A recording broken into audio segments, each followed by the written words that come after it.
It is every guy's dream to own a Rolex, specifically the Daytona. One of the hardest watches to get. They don't produce a ton of it. When they get sent out to AD around the world, those AD are very selective about who they sell it to. The scarcity kind of makes sense to a point because, these watches, they're still mostly handmade, but Rolex take it a step further to elevate the watch by introducing a bit of artificial scarcity. They purposely not make a lot of Daytona because they want the model to hold its value over time. I have been trying to get a Daytona for the longest time, but it is hard. And I was like, you know what? Fuck it. I'll just get what the rap industry, I'll see what the rap industry has for me. All right, so here's how it went. I did a lot of research. I set my budget to 4K because I want it to be indistinguishable from the real deal. So I'm willing to spend extra, a lot extra.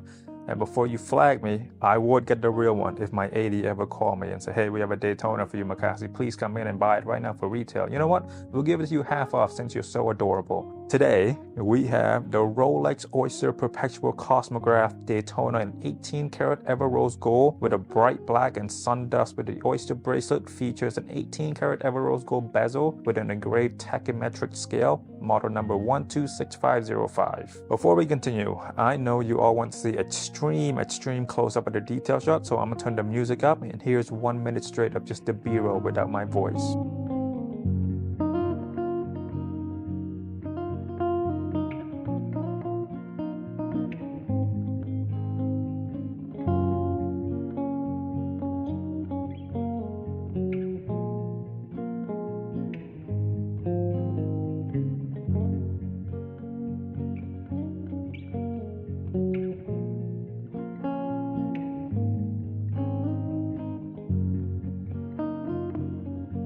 So why Everose Gold and not the Panda 126500LN? Why not the Rainbow? Why go with, the Everose is not that popular. People want just the basic one, the basic black and white.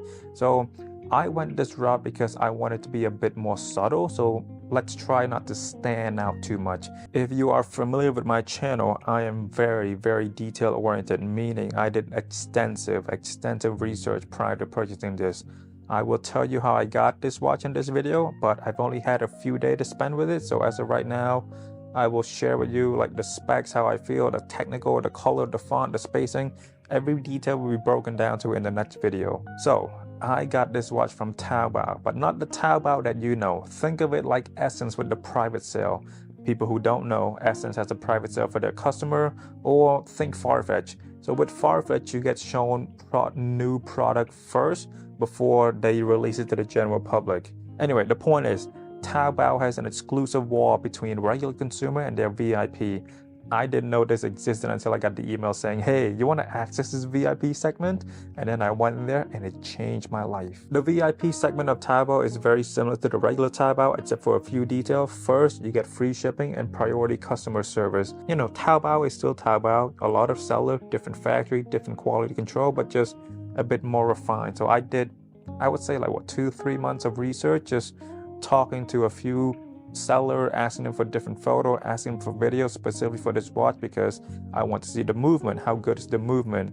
So I asked a lot because I am spending a lot. I spent roughly $3,000 on this watch, so I need to make sure that everything is up to my really high standard. The seller, he was very good to work with. However, in his story, he said, please don't put his store or profile on any public spots like Instagram, YouTube, Weibo, whatever. So I'm going to respect his wish. These guys, they don't need advertising. They're selling with big clientele already, and Taobao kind of helped them by only letting the consumer who meets certain standard to be able to browse his listing. So I ordered this watch on a Tuesday, and I believe it arrived at my house on Monday or Tuesday, which is great, roughly 7 days. I love short shipping process.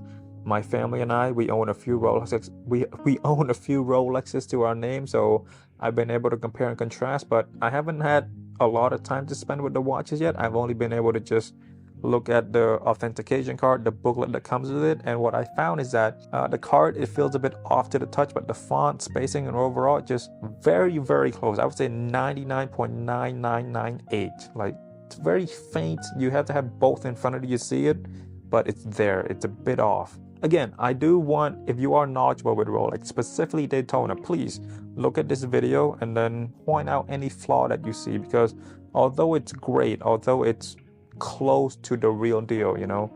That 0.0003, 0.0004 differences, it matters to me because I spent so much money. So any flaws that you can point out, any inconsistency that you can point out, that'd be great. Leave it in a comment. Anyway, that is all for this video. My name is Makasy. I will see you next week. Bye-bye.